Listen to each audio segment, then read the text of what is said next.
Welcome to Help Screen. And if you want to unrestrict someone on Facebook, first thing, of course, go to your Facebook application into your device.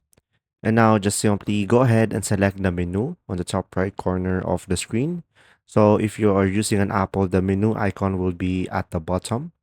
Now from here, you should be able to see friends.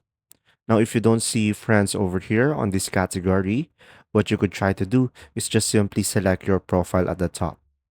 Now from here, just simply scroll down. You should be able to see here your friends.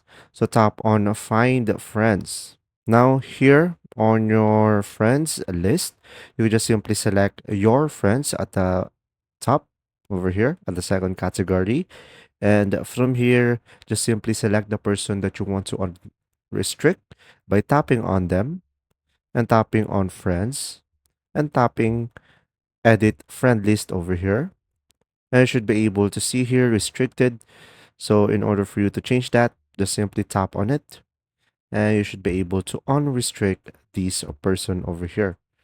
And that's simply about it. I hope this video helped you understand more. If you do, leave a like. Thanks for watching.